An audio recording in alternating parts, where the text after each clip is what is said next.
This next group of drugs also have kind of an odd mechanism of action. Um, I do want you not to be confused. I just realized that I have two B-looking drugs right next to each other. The previous talk we ended on bupropion. This next talk is going to start with BUSPIRONE.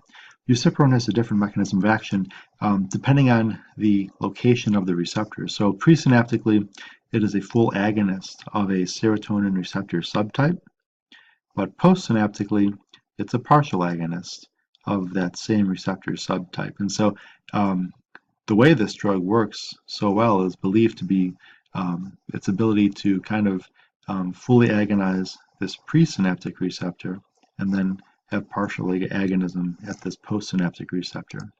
Buspirone is mechanistically distinct. It's chemically similar to benzodiazepines, but it doesn't actually exhibit any type of anticonvulsive effects. The mechanism of action was discussed on the previous slide. Right now it's indicated for the relief of anxiety, specifically patients with general anxiety disorder, as well as some types of panic disorders. Its ability or its efficacy in ADHD specifically is kind of yet to be determined. The side effect profile can be non-specific chest pain, including tachycardia, as well as palpitations and nervousness. We're going to revisit the alpha-2 receptor story because this is really kind of an important concept. And I do want you guys to remember that upon stimulation, the alpha-2 receptor produces a negative feedback on the neuron that was secreting the norepinephrine.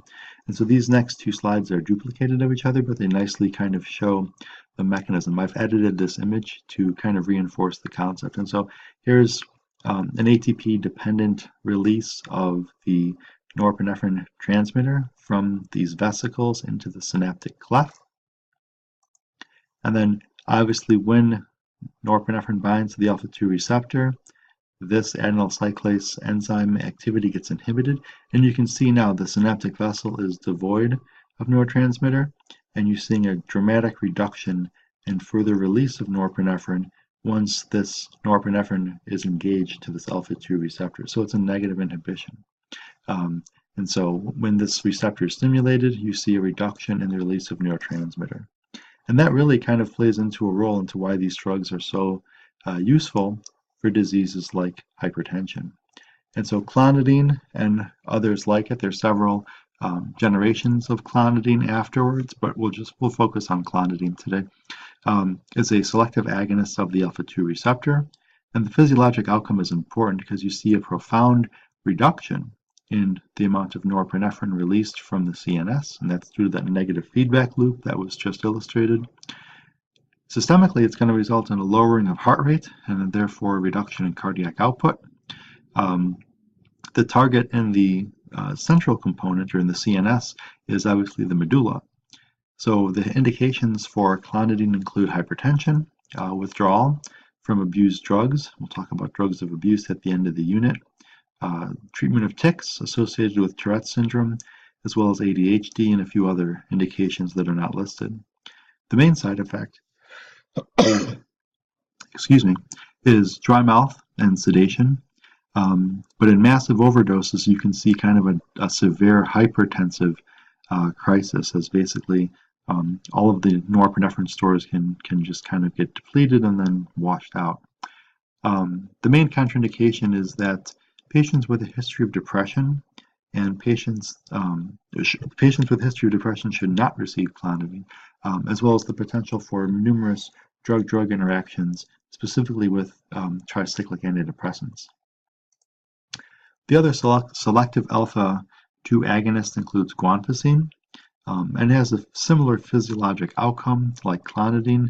Its main indications, again, include hypertension and ADHD. The main side effect profile, of course, is sedation, as well as potential drug-drug interactions, particularly with CYP3A4 inducers and inhibitors.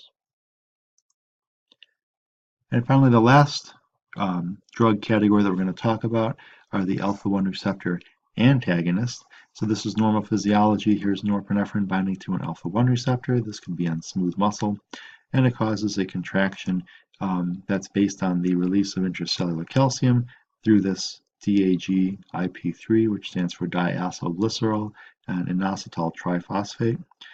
The outcome here is a release of calcium from the from the sarcoplasmic reticulums to assist in smooth muscle contraction.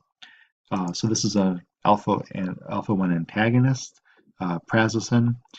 This is a great drug for hypertension, but also the treatment of benign prostatic hyperplasia. Off-label, it's been used basically to treat some of the nightmares that are associated with PTSD. When the drug is given, we see a prevention of sympathetic vasoconstriction, but we can also see a reduction in prostate muscle tone.